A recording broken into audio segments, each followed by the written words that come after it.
Bueno, me presento para aquellos que no me conozcáis. Mi nombre es Diego de Castro, soy dietista y coach de nutrición. Vivo y trabajo aquí en Barcelona.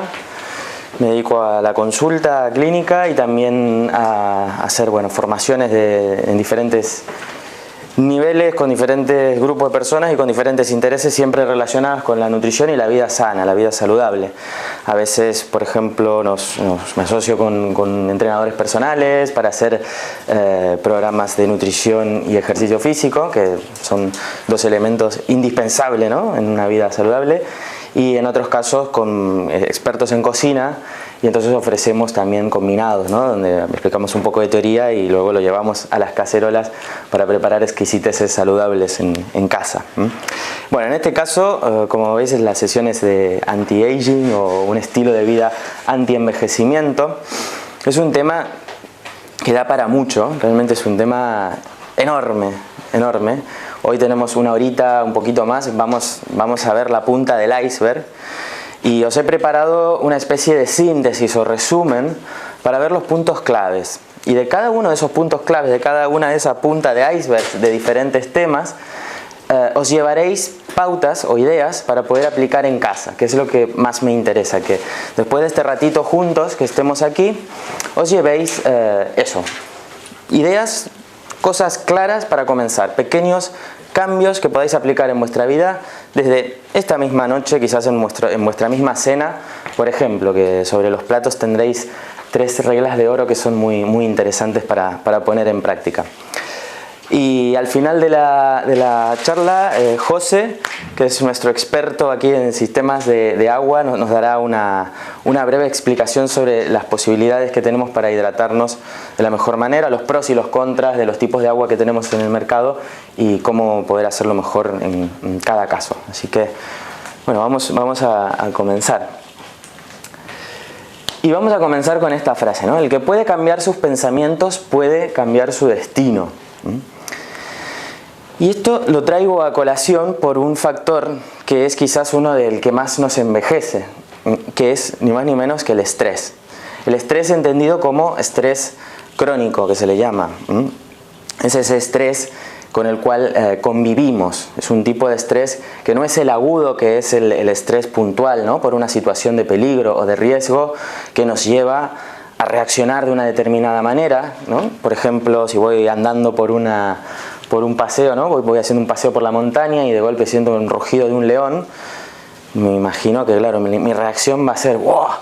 Esto está muy mal, bueno, se me altera la tensión arterial, mi visión periférica se expande, la sangre va a mis extremidades para poder correr o inclusive hay veces que decido luchar. En este caso el león probablemente decida correr, no sé qué haríais vosotros, pero me preparo para poder reaccionar rápidamente y superar esa situación de riesgo y sobrevivir. Ese sería bueno, de hecho es un mecanismo natural que nos ha permitido subsistir como especie. El problema está cuando en nuestra vida habitual ese león está reflejado en las personas de nuestro entorno, ¿no?, en compañeros de trabajo, nuestro jefe, nuestra pareja, nuestros hijos, nuestros padres, amigos, o en el tráfico, o en el sistema, en cualquier elemento que me estrese mucho. Y realmente quién más, quién menos, en el mundo que vivimos hoy en día, en la sociedad en la que estamos insertos, estamos sometidos a diferentes niveles de estrés, ¿no? No sé si hay alguien que pueda decir yo no tengo ningún tipo de estrés de ninguna clase. Inclusive hasta estamos estresados cuando nuestro cuerpo, por ejemplo, digiere mal, cuando hay problemas intestinales.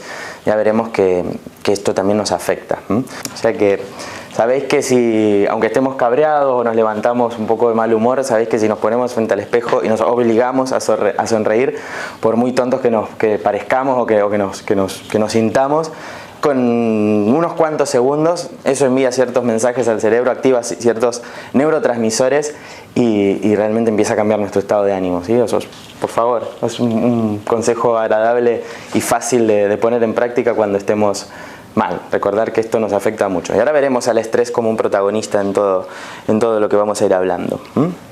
Recordad, la felicidad empieza con una sonrisa. Bueno, entrando más en materia, vamos a ver un poco qué dicen algunos expertos sobre el envejecimiento. Por ejemplo, este centro es el Massachusetts Institute of Technology, Pues el MIT es bastante conocido, aquí salen desde algunas personas que luego serán astronautas, grandes ingenieros, hay premios Nobel, es una universidad fantástica en cuanto a tecnología e investigación, puntera en Estados Unidos. Y hay un profesor, Eugene Bell, que lleva años estudiando el envejecimiento, y particularmente el envejecimiento celular, ¿no? Entonces dice que han realizado todo tipo de experimentos y han explorado la célula por todos los caminos habidos y por haber, pero han visto que no hay un mecanismo intrínseco que necesariamente haga que la célula en sí envejezca. Él llega a esto, tiene un paper publicado y llega a esta conclusión. Por otro lado, él considera que el organismo envejece por la interacción que tiene con el medio ambiente. Por diferentes tipos de interacciones llegan a hacer que esa célula pierda ciertas capacidades y comience a deteriorarse. Y que en condiciones ideales, en condiciones apropiadas, él observa que la célula no envejece. Es curioso, o sea, si a la célula le damos absolutamente todo perfecto como lo necesita, no habría tal envejecimiento. Estas son sus conclusiones. Luego en la Universidad de Cambridge, en Inglaterra, tenemos a otro científico, el Dr. Gray, que es más osado y afirma que una célula en condiciones ideales es capaz de subsistir hasta 500 años. No lo ha puesto en práctica, pero él saca estas conclusiones. Bueno, lo podemos poner en tela de juicio, quizás 500 años es bastante, ¿verdad? Pero lo que está claro es que si grandes científicos afirman que no necesariamente la célula tiene por qué envejecer dadas esas condiciones ideales. Pero en la realidad vemos que el envejecimiento celular ocurre, ¿no? Cuando hablamos de envejecimiento celular es el envejecimiento que va desde adentro hacia afuera, que al final, ¿no?, desde la célula a los tejidos, órganos, continúa y al final ya es todo nuestro cuerpo e inclusive nuestro aspecto. Cuando nosotros a lo mejor vemos una arruguita o cualquier síntoma estético de lo que es el envejecimiento, realmente es porque ya hay un proceso que ha comenzado desde el interior. Recuerda esto, ¿no? Es un poco el eslogan de la charla: tu cuerpo muestra por fuera como tú lo tratas por dentro. Y realmente, entonces, ya habiendo escuchado lo que hemos dicho en estas últimas dos diapositivas, podemos concluir que podemos, como mínimo, ayudar a retrasar este proceso, contribuyendo a que esas células tengan unas condiciones más propicias, más amigables con su vida. Vamos a ver un poquito cómo vive la célula, ¿no? Estas que vemos aquí, por ejemplo, son células. Estas son células también de diferentes, no importa, son diferentes tipos de células. Ellas viven sumergidas en una matriz, como si fueran flotando, ¿no? en una especie de plasma que se llama matriz extracelular. Como si estuviéramos ahora nosotros, pero todos flotando, suspendidos. Hay unas estructuras que son las fibras de colágeno, que son también proteínas, que hacen que estas células no colapsen una con otra, ¿no? Por efecto de la gravedad, o cuando yo, por ejemplo, presiono, ¿no?, en la misma piel, los tejidos, hacen que esto que no haya ese colapso, que no se autodestruyan unas con otras. Estas fibras de colágeno, recordarlas en la cabeza, que ahora las vamos a volver a nombrar. Nosotros tenemos un sistema, un cuerpo, un organismo que tiene un sistema de depuración, ¿no? Ahora que está tan de moda escuchar detox, la limpieza, la depuración. En realidad, bueno, ¿en qué consiste? ¿De qué hablamos cuando hablamos de detox? Pues hablamos de que ayudamos a estos órganos a limpiarse, a limpiar el cuerpo, ¿no? O sea, está el hígado, están los intestinos, tenemos los pulmones, la piel, los riñones. Son los principales órganos emuntorios o de eliminación. Ocurre que en los últimos ya muchos años estamos expuestos a tal cantidad de diferentes clases de tóxicos ambientales, en la alimentación, en lo que bebemos, que inclusive en lo que vestimos muchas veces, tanto las prendas como los productos químicos que utilizamos, al final se van acumulando. El cuerpo elimina al ritmo que puede, pero muchas veces no llega a eliminar todo. Entonces se produce un efecto acumulativo. Y así como en nuestro planeta lo podemos ver, ya sabemos los océanos cómo están, ya sabemos partes del planeta cómo están contaminadas, pues en nuestro cuerpo también le pasa lo mismo. Y si lo viéramos por dentro, la célula también está en un caldo, en una matriz extracelular que no está en condiciones óptimas. A través de la matriz celular es donde le llega todo a la célula, le llega el oxígeno, le llega todos los nutrientes y la hidratación que necesita. Pues esa matriz es la que está contaminada. Aquí tenemos una célula saludable, ¿no? Una célula típica con todos sus pequeños órganos y su interior, su núcleo y su membrana. Y a veces este sería un recorte del interior de la célula. Entonces tenemos que la matriz celular está sucia, está contaminada por el exceso de tóxicos medioambientales al que estamos expuestos, por errores nutricionales en la alimentación y todo lo que fuimos enumerando, que también lo profundizaremos. Y entonces, como os comentaba, veremos diferentes ítems en los cuales profundizaremos, que son los puntos claves para ayudarla. También está expuesta a lo que llamamos la oxidación o la acción de los radicales libres.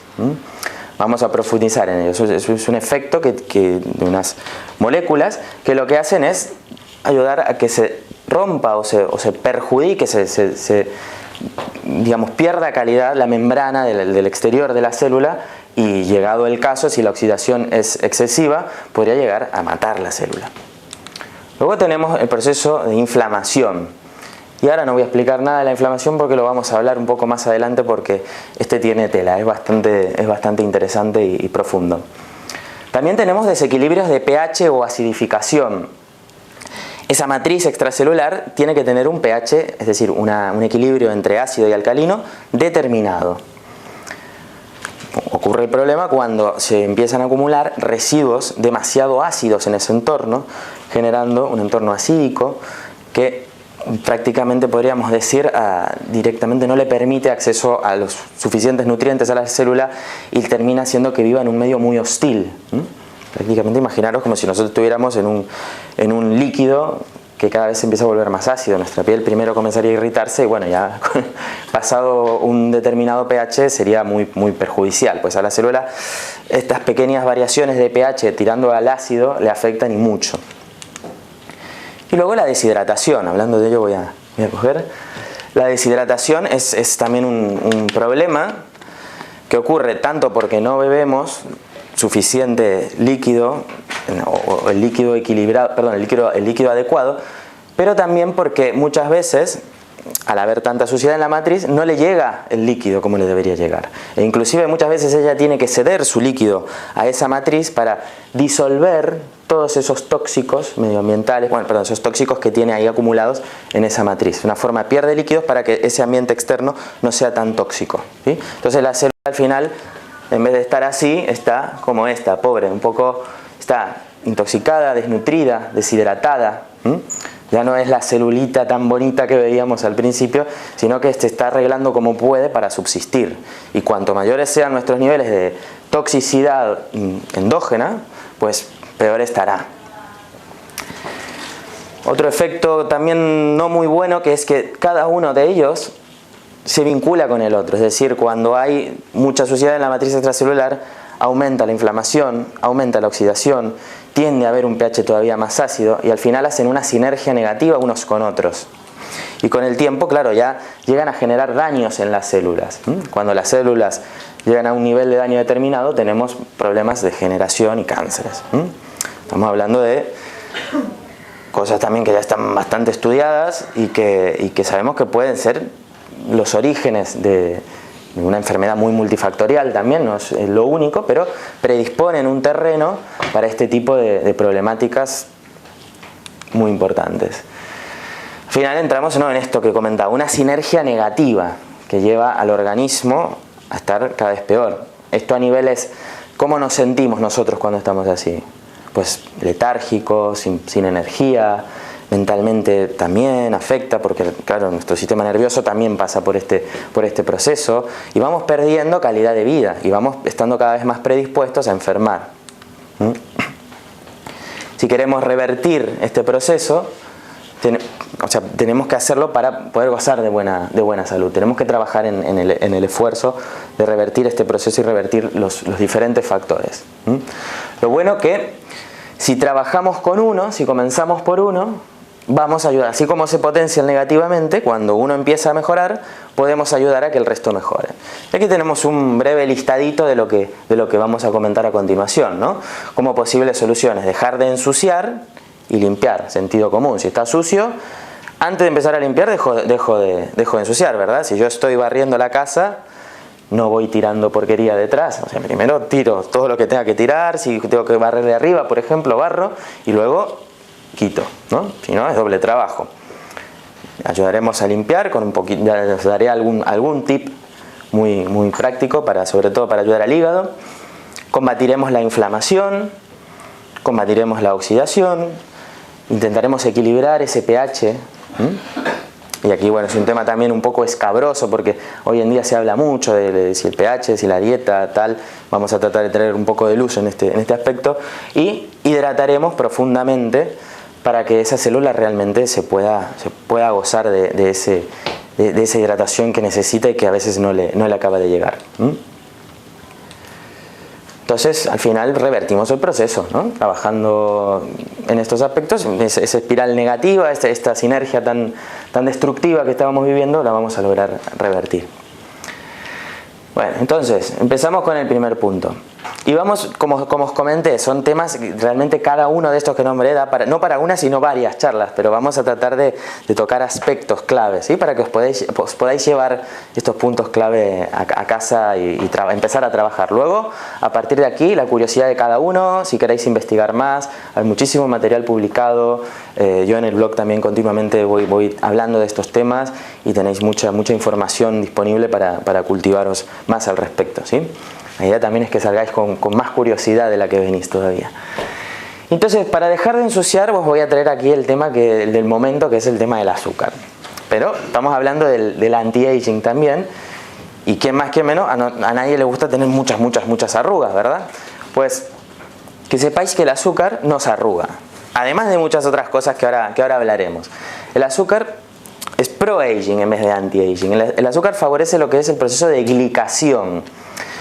¿Quién ha hecho en casa alguna vez un caramelo con azúcar, por ejemplo? ¿No? ¿Nadie ha preparado caramelo para decorar? Sí. ¿Sí? ¿Lo habéis hecho? ¿Cómo lo hacéis? Con limón, azúcar en el fuego y vas meneando.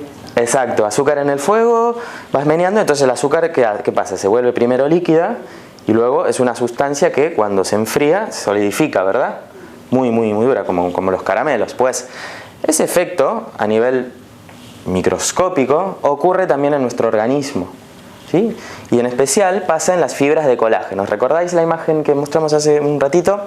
Tenemos estas fibras que mantienen nuestros tejidos saludables. Pues el azúcar, una de las tantas cosas que hace es que se adhiere a estas fibras de colágeno y hace que los tejidos pierdan esa flexibilidad natural que deberían tener, ¿sí? Un aspecto muy importante. Pero el azúcar, claro, luego estamos así como el perrito de la foto. Pero el azúcar tiene muchos peligros y realmente es un sabio consejo intentar a reducir e inclusive, si sois valientes, intentar eliminarla del todo o lo más posible de la dieta. Algunos de los peligros: genera deficiencias de vitaminas y minerales por ser un alimento muy reactivo en nuestro organismo para metabolizarla, para poder digamos, digerirla y finalmente terminar aprovechando o eliminando lo que sobra del azúcar. Terminamos usando un sinfín de recursos a nivel de minerales y a nivel de vitaminas. Es decir, nos consumimos, vamos a terminar necesitando más vitaminas y minerales cuando la consumimos.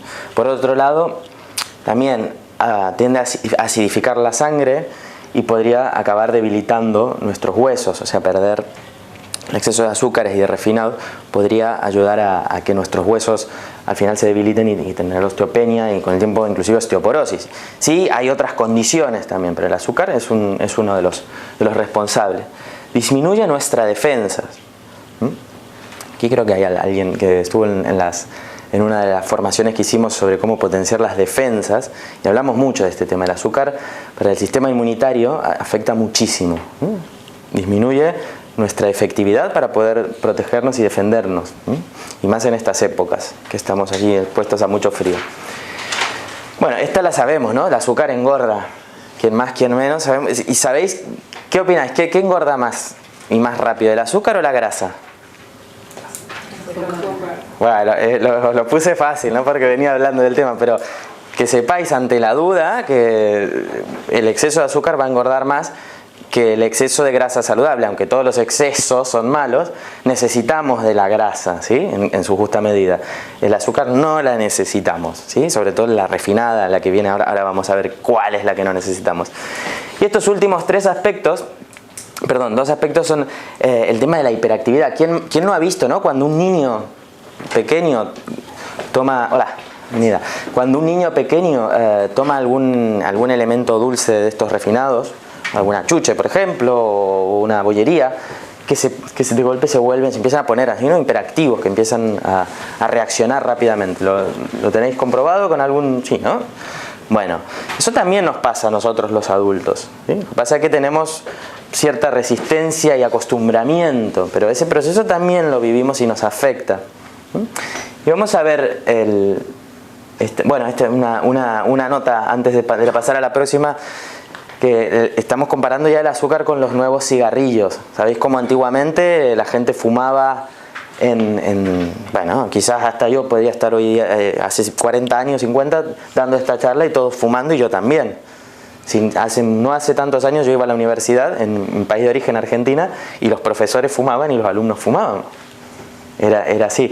Bueno, con el tiempo ya vemos que se ha empezado a eliminar. Hay unos anuncios en los cigarrillos que cada vez te generan más respeto, ¿no? Se ven cosas bastante chungas, ¿no? en los paquetes de cigarrillos. Me parece perfecto. Pues yo creo que ese es el futuro en los productos con demasiado azúcar, porque no somos conscientes del daño que genera en nuestros organismos y también el daño que genera en nuestros niños, ¿sí? Muchos efectos. Y por otro lado, que sepáis que es extremadamente adictiva, ¿sí? Habiendo hecho pruebas en laboratorio con ratas, donde es un poco pobres ratas al final, pero les daban a las ratas cocaína, las volvían adictas a la cocaína, y luego les presentaban cocaína y azúcar. Pues las ratas, adivinar qué elegían. Azúcar. Genera una adicción brutal y nos genera esa adicción. O sea, estamos en ese lugar nosotros mismos también, ¿sí? Recordarlo.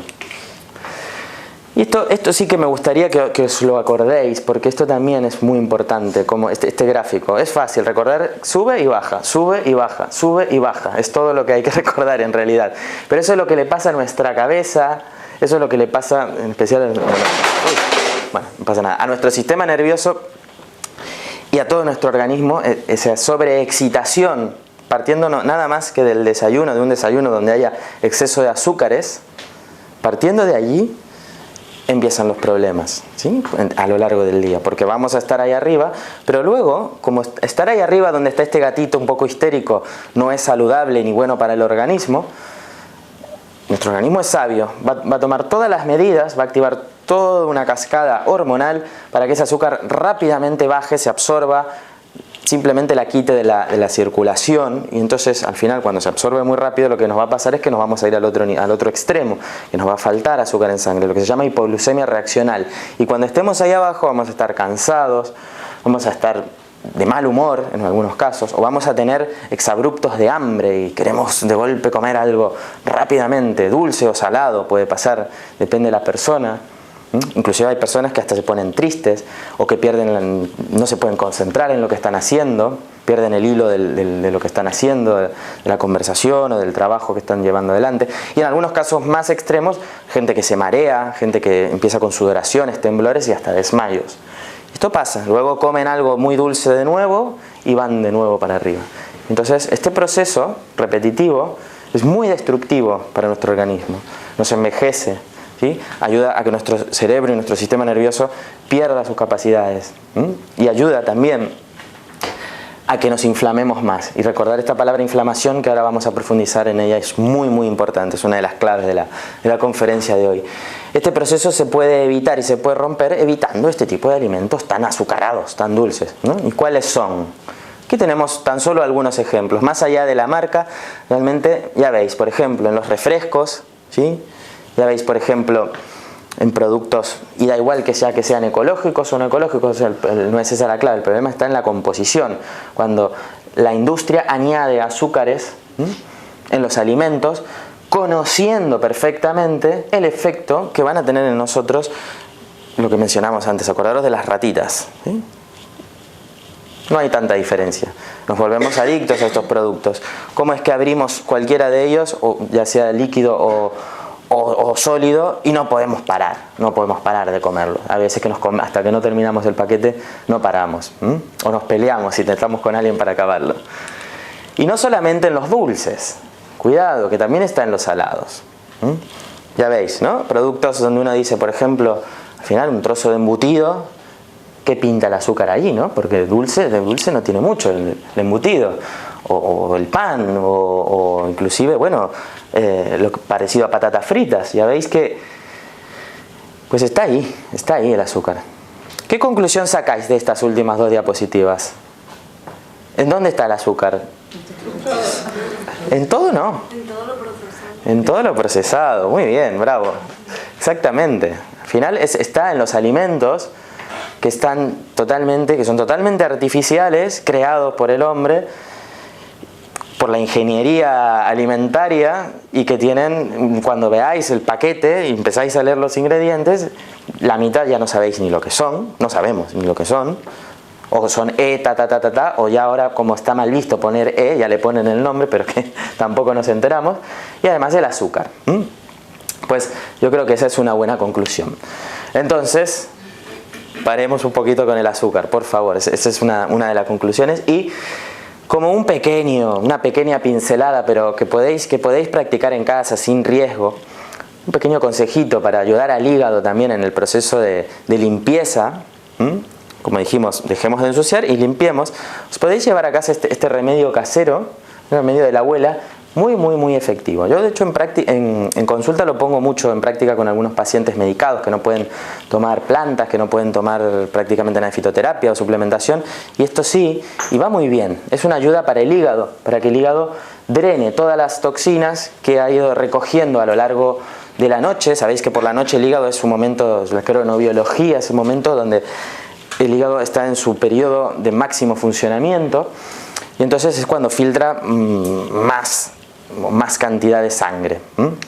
Pues en ese momento, a la mañana, quiero decir, en ayunas, podemos tomar una cucharada sopera de aceite de oliva y el zumo de un limón o medio limón, depende del tamaño y de lo que nos guste el limón.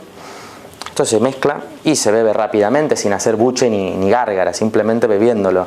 Recordar que el limón y el esmalte de los dientes no son tan amigos, con lo cual mejor beberlo rápido. Y dejar pasar unos minutitos antes de desayunar. Esto es lo que hace, tiene un efecto colerético y colagogo. ¿Qué quiere decir? Que hace que el hígado segregue un extra de bilis y también que lo elimine a través de la vesícula biliar, por lo tanto le ayuda a drenarse. ¿Sí? Es un remedio muy amigable, fácil de hacer y que se puede poner en práctica durante un par de meses para ayudar a que nuestro hígado vaya soltando un poquito todos esos tóxicos que tiene acumulados por la noche. Yo lo hago con un poquito de bicarbonato. Bueno, el bicarbonato tiene otra función y en algunos casos puede estar bien o no. El bicarbonato es muy alcalinizante, es una sustancia muy reactiva y muy alcalinizante, que pues es controvertido porque también puede afectar la acidez que necesitamos que haya en el estómago, ¿sí? O sea, en algunos casos no sería quizás la forma más recomendable de generar alcalinidad en el organismo, ¿sí? Hay que tener cuidado en ese sentido. Perdona, ¿cuánto tiempo tiene que transcurrir desde que te tomas esto en ayunas hasta que puedes desayunar? 10 minutos es lo ideal para dejar que haga su proceso, porque al final tiene que pasar por el estómago y llegar al duodeno para que genere la reacción que el hígado necesita. Recordar que un hígado feliz, como el de la foto, ayuda a que una persona esté feliz. Y recordar que cuando estamos muy estresados y muy agobiados, nuestro hígado sufre y se sobrecarga más. ¿Sí? El hígado es un órgano muy vinculado con nuestras emociones y es interesante cuidarlo y estar atentos cuando estamos pasando por momentos de estrés, porque sabemos que nuestro hígado está un poquito sobrecargado, ¿sí? Entonces es interesante recordar esto, hay que ayudar al hígado, ¿sí? Hoy tenéis una pincelada inicial para poder hacerlo. Si tenéis más dudas, hay mucho publicado sobre cómo ayudar al hígado y cómo detoxificar, ¿sí? Pero es importante este aspecto, ¿sí? Aquí tenéis, para empezar, es muy bueno. Bueno, y ahora sí, la inflamación. ¿Alguien sabe? Bueno, ya veis, aquí tenéis una ayuda, ¿no? Hay una llama que empieza. ¿Alguien sabe o ha escuchado sobre la inflamación silenciosa? ¿No? O la inflamación sistémica, que se le llama. ¿sí? Una persona, 2, 3, 3,5. Bueno, la inflamación a priori sabemos todos lo que es, ¿verdad? O sea, todos lo hemos vivido seguro, por el hecho de estar vivos y la edad que tengamos nos ha pasado, ¿no? Algún golpe, alguna caída, donde, bueno, nos lesionamos, nos lastimamos. ¿Qué ocurre? Hay lo que se llama edema, es decir, que pues propiamente, ¿no? Que hay volumen en la zona afectada, luego hay más irrigación, hay más circulación de la sangre y hay inclusive destrucción de tejidos. Esa inflamación, esa hinchazón que se genera, destruye parte de los tejidos que están ahí para que pueda llegar más sangre. ¿Y qué viene en esa sangre? Vienen las defensas, viene el sistema inmunitario que no permite que, digamos, por ejemplo, si es una herida abierta, no permite que las bacterias y los virus tomen control de esa zona, pues los mata y al final luego viene todo el proceso de cicatrización. Es una especie de destrucción constructiva, podríamos decir. Perfecto, totalmente fisiológico y correcto.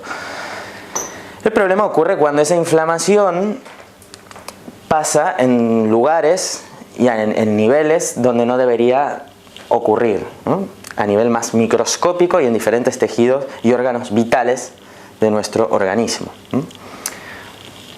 Enero del 2015, un estudio, 90% de la población sufre de un estado inflamatorio crónico, ¿sí?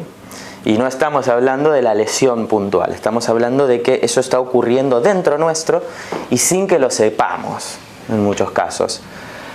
La revista Time, esto fue en el año 2005, ¿sí? El asesino secreto, la inflamación. 2015, ¿no? El estudio primero 2015, la revista ya es del 2005, ¿sí? Pero es un tema del que se viene hablando en la última década más o menos, o sea, todavía no está tan documentado, sí que está documentado, pero no es algo tan vox populi. De hecho, yo cuando hablo de la inflamación en las conferencias como hoy, la mayoría de la gente no sabe mucho de lo que estoy hablando, y ese es un tema que nos afecta, ya veis, al 90%. ¿Qué somos hoy? 20, 30, pues 25 por ahí estamos inflamados. Asintomático, ¿no? Nos damos cuenta de que nos está ocurriendo esto. Vale. ¿Cuáles pueden ser algunas de las causas de esta inflamación? Y vemos quién está a la cabeza, pues el estrés, de nuevo. Porque hablamos al principio, ¿no? La risa, contrarrestarlo. Hay mucho que podemos hacer para contrarrestar el estrés, desde la nutrición y desde luego técnicas, ¿no? Que se pueden aplicar. Pero es muy importante, si realmente nos sentimos estresados en forma crónica, o sea, día a día, que ser conscientes de que ahí tenemos un problema a trabajar. Con la alimentación, ¿no? Una alimentación equivocada, errores alimentarios.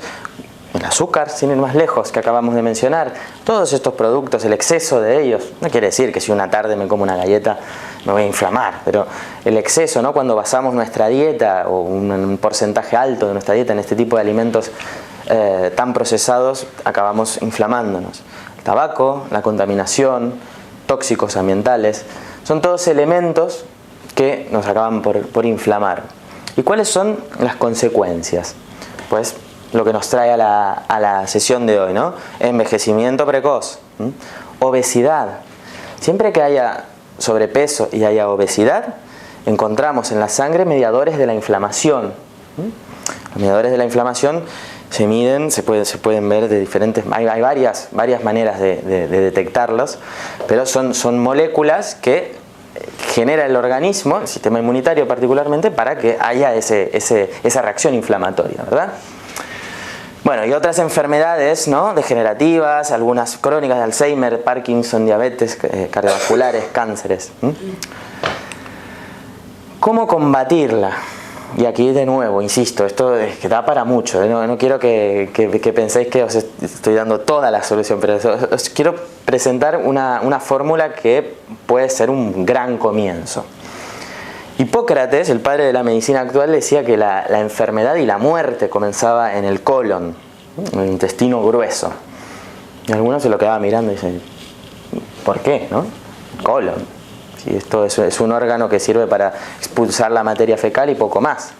Pues bueno, con los años hemos ido descubriendo que en el colon, en todo el sistema digestivo, pero en especial en el colon, pasan muchas cosas muy, muy, muy importantes. Aquí tenemos una imagen que representa lo que sería básicamente la pared del colon o del intestino grueso. Esto que se ve aquí viene a ser la única barrera que tenemos entre el exterior, que en este caso es lo que hay dentro del colon, ¿no? Que al final es un exterior relativo, ¿no? Porque eso es de donde vienen los alimentos o la materia fecal, ya en este caso casi, y la sangre, o sea, nuestro interior. Es la barrera que separa lo exterior de lo interior. ¿Sabéis cuál es el grosor que tiene esta barrera? Lo veis aquí. Una célula. Una célula, ni más ni menos que eso, o sea, son micras. ¿Sabéis cuál es la extensión? O sea, si lo pudiéramos desplegar y desplegar y desplegar, estamos hablando de aproximadamente un campo de tenis. Porque el colon ya no es solo la longitud y abrirlo, sino que pensar que hay pliegues y repliegues para poder aumentar la absorción. Entonces tenemos allí una superficie enorme de absorción frágil. Una superficie que en el momento en que haya inflamación, como sería aquí un poco un ejemplo, se van a empezar a separar estas células y van a entrar a lo que sería a la sangre, ¿no? al sistema circulatorio, van a entrar sustancias no deseadas y van a generar todavía más esta respuesta inflamatoria de la que estamos hablando. Pensar que en esta parte, ya en nuestro interior, aquí en contacto con lo que serían las células de absorción del colon, tenemos el 70% de nuestro sistema inmunitario en acción, en combate permanente para defendernos de este tipo de posibles invasiones. Y mientras tanto, del otro lado, tenemos todo lo que es la microbiota intestinal, o sea, tenemos aproximadamente entre 1 kilo y 2 de bacterias, virus, mohos, hongos, microorganismos que conviven allí en una gran familia, en un conjunto de un clan de familias, combatiendo entre sí por subsistir y por ganar unos o los otros terreno y generando muchísimos tipos de sustancias, algunas beneficiosas y otras muy tóxicas. Entonces es un ambiente complejo, muy complejo, que se está estudiando muchísimo y que se están haciendo muchísimos descubrimientos en este sentido. Aquí tenemos una imagen de cosas que ya sabemos. Por ejemplo, sabemos que cuando ese ambiente que comentaba de bacterias, virus, bueno, la microbiota intestinal o lo que antes se decía la flora intestinal, cuando se desequilibra, tiene un efecto directamente sobre nuestro sistema nervioso. Hay alrededor de 6 vías ya comprobadas por las cuales hay una comunicación entre nuestro sistema nervioso y lo que pasa en nuestros intestinos, y particularmente con esta microbiota intestinal, cuando se altera o cuando está en buenas condiciones. Y pasa la inversa también, cuando nuestro sistema nervioso está muy acelerado, muy activado y bajo grandes niveles de estrés, tiene la capacidad de alterar a esa microbiota y perjudicarla. Entonces de nuevo entramos en esa espiral negativa. Por lo tanto, hemos de cuidar de este cerebro, pero también de este. ¿Sí? Ambos son muy, muy, muy importantes y los tenemos que cuidar a la vez. Vamos a plantear estrategias. Cuatro estrategias. Primero lo primero, ¿no? Asegurarnos de que vamos al baño. Y tendría que ser cada día, ¿sí? Por mucho que alguien diga, no, pero yo toda mi vida he ido cada 3, 4... Lo ideal es intentar ir como mínimo cada día, ¿sí? Que haya un tránsito fluido de eliminación de esos residuos. Si hay estreñimiento, hay muchos remedios y muchas formas de tratarlo sin la necesidad de laxantes muy agresivos, que tampoco son una solución en el largo plazo, porque el laxante es básicamente como darle latigazos y decirle, camina, camina, camina, a la fuerza. No, intentemos primero por nuestros medios y si no se puede, con la ayuda de un profesional, buscar la forma de que nuestros intestinos hagan su trabajo, porque están preparados y tienen todos los medios para poder hacerlo. Pero también puede pasar lo contrario, ¿no? Que vayamos muy flojos, que vayamos, ¿no? con diarreas, con demasiada frecuencia, y esto también puede ser un problema, puede indicar mala absorción, puede indicar también problemas inflamatorios. Entonces también ahí debemos investigar qué hay detrás. En muchísimos casos hay una intolerancia alimentaria y no lo sabemos. Entonces, insisto, esto ya también ponernos en manos de algún profesional para que nos guíe y nos oriente de por qué está ocurriendo esto. Otro día puedo traer un gráfico para ver cuáles son las heces perfectas, ¿no? Pero realmente la forma de ir al baño es decir, tengo ganas, bueno, voy al baño, me siento y puedo hacer perfectamente, sin demasiada fuerza, sin demasiado esfuerzo, ni tener que estar allí 20 minutos esperando. Y acabo y me siento a gusto, y he hecho y estoy bien, ¿sí? Esa sería un poco la idea de lo que... Y si se puede hacer 2 o 3 veces al día, pero en estas condiciones, tampoco habría ningún problema. Un remedio fácil de aplicar para llevar a casa si estamos un poco estreñidos, ¿no? Estamos hablando ya no de una patología, sino de un estreñimiento leve, ¿sí? Ya cuando estamos hablando de un estreñimiento de una semana, hay que ir a un profesional que nos ayude. Pero si es un estreñimiento que a veces nos cuesta, durante una temporada podemos hacer 1 o 2 cucharaditas de lino, semillas de lino, y le añadimos un vaso de agua. Eso lo dejamos en reposo durante toda la noche y en la mañana siguiente nos lo bebemos tanto las semillas como el agua. Esto el efecto que tiene es suelta 2 tipos de fibra que regulan el tránsito intestinal, ayudan a lubricar nuestros intestinos, nutren esa microbiota saludable y por otro lado ayudan a generar también a lo que generadores de volumen, ¿no? Que generan que las heces sean más voluminosas y se puedan expeler con más facilidad. El aloe vera también ayuda en estos casos, se pueden tomar chupitos de zumo de aloe vera por la mañana. Siempre el filtrado, siempre un zumo de aloe vera comprado filtrado, no hacerlo en casa porque el aloe vera en casa, digamos, si lo extraemos directamente tiene un tipo de fibra muy irritativa del colon y que es muy laxativa, entonces ya sería un efecto purgante. Y el psyllium, también, o Plantago ovata, que también son cascaritas de unas semillas, también tienen este efecto parecido al del lino, se pueden usar. Reducir o inclusive en algunos casos eliminar la ingesta de alimentos muy inflamatorios, sobre todo cuando hay una intolerancia, ¿sí? Entonces yo os presento aquí, bueno, el azúcar ya sabemos, está demostradísimo que es un alimento inflamatorio, por eso la idea de eliminarlo. Luego tenemos el gluten. Hay muchos estudios que indican que el gluten puede ser un proinflamatorio a nivel intestinal, sobre todo cuando hay problemas intestinales. Entonces, como mínimo, ¿qué recomiendo? Intentar que no, si hacemos 5 ingestas al día, que no en todas haya gluten, que no hace falta desayunar, luego a media mañana la galleta, luego en la comida la pasta, luego por la tarde el bocata y a la noche la pizza. O sea, quitarnos un poco de tanto gluten, tanta presencia, sobre todo el trigo moderno como fuente de ese gluten es el más perjudicial, ¿sí? Si hay una intolerancia detectada de gluten, pongámonos serios, pongámonos firmes, escuchemos a nuestro cuerpo y dejémoslo. Esto sí, ahora hoy en día está más fácil que antes hacer una dieta y una vida sin gluten. La carne roja y la carne procesada en exceso también sabemos que es muy inflamatoria. O sea, no quiere decir esto que no se pueda comer carne roja, pero en forma equilibrada, no como única prácticamente fuente de proteína como hacen en algunos casos. Y el exceso de lácteos también puede ser inflamatorio intestinal, sobre todo cuando hay problemas, tenerlo muy presente esto, ¿sí? Como sobre todo cuando hablamos de lácteos no fermentados, ¿no? Como la leche tal cual, o bueno, algunos postres lácteos también que llevan azúcares y gluten, ya son la bomba esos. Cuidar nuestra microbiota. Para la microbiota tenemos una alimentación ya rica en plantas, en fibras, en semillas, ya nos ayudará a nutrir esa microbiota saludable. Y también tenemos probióticos. ¿Os habéis escuchado? El probiótico básicamente es la misma microbiota saludable, ¿sí?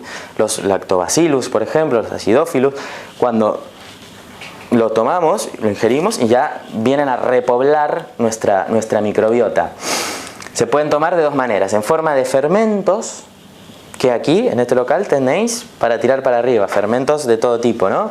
Desde el mismo, por ejemplo, un fermento lácteo de yogur o kéfir, pero tenéis de tipo vegetal de todo tipo también, pastas de umeboshi, tenéis kéfir de elementos vegetales, tenéis kombucha, tenéis uno que está muy bueno que es el chucrut, que es muy digestivo y fácil de añadir en los platos, una cucharadita de chucrut muy agradable, muy agradecida para un plato. Y luego también el probiótico se podría tomar en sobres o en cápsulas, ya con una recomendación profesional, con una indicación correcta, porque hay muchos perfiles y diferentes tipos de probióticos para diferentes casos y necesidades. que sepáis que esto es una línea de investigación fantástica. Se están investigando probióticos inclusive para problemas de desequilibrios mentales, se están utilizando para aumentar o potenciar el sistema inmunitario.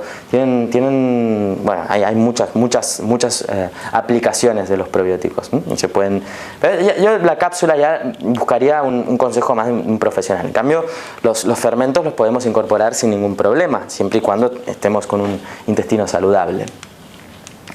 Y por último, tomar alimentos antiinflamatorios. Como la charla no me da demasiado tiempo, os recomiendo, para los que no lo hayáis hecho, que os descarguéis esta guía. Es una guía gratuita que tenéis en mi blog, es diegodecastro.es, y os descargáis esta guía de los 10 alimentos anti-aging demostrados por la ciencia. Son 64 estudios científicos. Os metéis, descargar mi regalo, diegodecastro.es, y allí os podéis descargar esta guía gratuita donde tenéis ya un listado para introducir todos estos alimentos a diario, muy fácilmente, en vuestra alimentación. Son alimentos de cada día, no hay nada tan raro. Alguna especia como la cúrcuma, que quizás no suene tanto, pero al final no hay nada muy extraño. Y un consejo aparte, pero que no está tan directamente vinculado con el intestino, pero que es muy antiinflamatorio, es que por favor, cuando vayáis al médico y pidáis la analítica, algunos que vienen a mis charlas ya diréis, por favor, porque lo repito siempre, pero es que es un poco un llamado a la acción para la población, mirar vuestros niveles de vitamina D.